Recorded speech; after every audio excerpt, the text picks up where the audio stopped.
saying that 70 to 80% of heart attacks are not caused by a critical blockage. And then at some stage, especially if you don't have a very stable lifestyle, diet, or medication, the cap of that plaque can rupture and send stuff down further into the blood artery. In 20 to 80%, 20% to 30% of cases, this blockage becomes so critical that if you do a stress test, you will get a positive stress test. If you do an angiogram, you will see a critical blockage.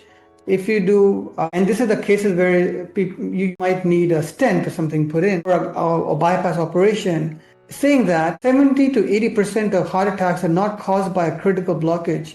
This plaque would be much smaller. This plaque would be the size of this plaque here. But what happens is the cap, because of inflammation and other inflammatory markers, becomes dissolved and opens up, and all of that material passes down the blood vessel, and that's how you get the blockage further down.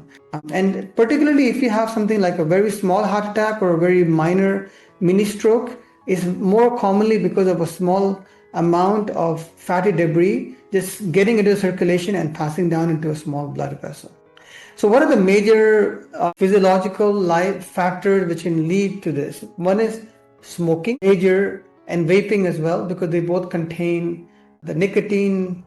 In the case of smoking, it also contains carbon monoxide.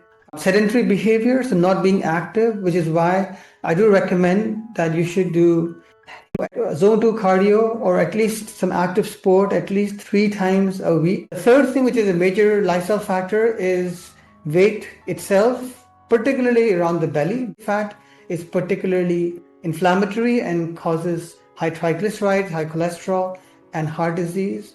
Chronic stress is also a major factor because of its effect on sleep, on blood pressure, on sugar, on cortisol. And when you have high cortisol, remember that pushes your excess weight around your belly as well. And as I discussed previously, belly fat itself is causative for heart disease. Poor sleep and circadian dysfunction is also a major factor.